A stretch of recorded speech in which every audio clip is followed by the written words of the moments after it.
Welcome to the 2024 MLB Free Agency Preview.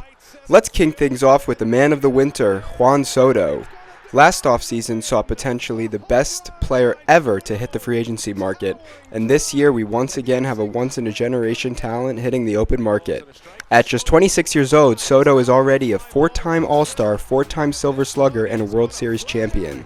He is coming off the best season of his career with 41 home runs and an OPS plus of 178.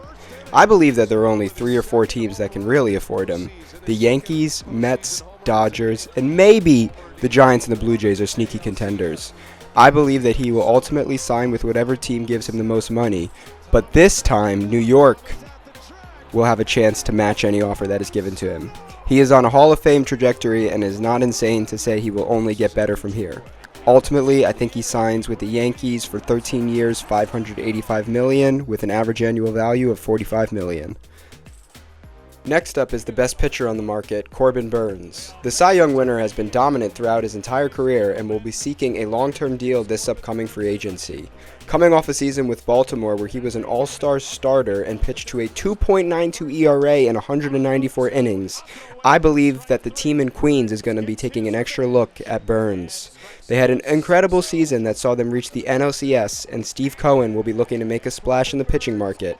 I see him going to the Mets for 8 years, $240 million, with an average annual value of $30 million.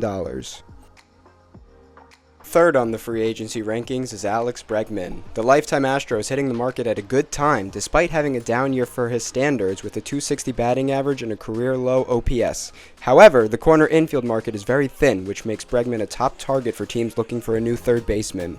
It would be very hard not to imagine him in Houston, but I don't think they give him the long-term contract he wants. I believe he goes to Toronto for 7 years and $175 million. The Snell free agency saga last season didn't go according to plan for him and super agent Scott Boras. He waited until March to sign with the Giants after not receiving the long-term deal they both hoped for. He pitched to a 6.31 ERA in the first half, but was unhittable in the second half with a 1.45 ERA. I believe now that with 2 elite back-to-back seasons, Snellzilla gets the long-term big money deal he desires. I got him going to the Red Sox for 5 years and $145 million. Rounding out the top 5 is the switch-hitting power man who picked a good time to have a career year right before hitting the open market. Santander hit 44 home runs, good enough for 3rd best in baseball behind Judge and Ohtani. I think he's being undervalued by some baseball media outlets, solely based on that this was his only elite season. Baltimore won't pay him, but one team will be happy to give him a multi-year deal. I think this will be the Royals' big money move of 2024 at 4 years, $80 million. Those are my top 5 free agent predictions. Let's run through the rest of the top players and predict where they will end up. I've got Willy Adames going to San Francisco for 6 years and $160 million. The Polar Bear will be returning to the Big Apple on a 6-year, $150 million deal. Max Fried wants to get paid like an ace, and the Padres say we can never have enough starting pitching. He goes to San Diego. Teoscar Hernandez had a career year and won a World Series in his first season with LA. I see no reason why he would want to leave. 4 years, $88 million with the Dodgers.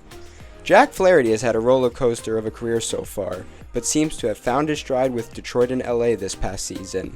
I believe the other Los Angeles team will give him the most money and long-term security with a 5-year, $120 million deal. Those are my predictions for the top free agents in baseball this season. Let me know where you think these players will end up. Subscribe if you enjoyed, and I'll see you guys next time.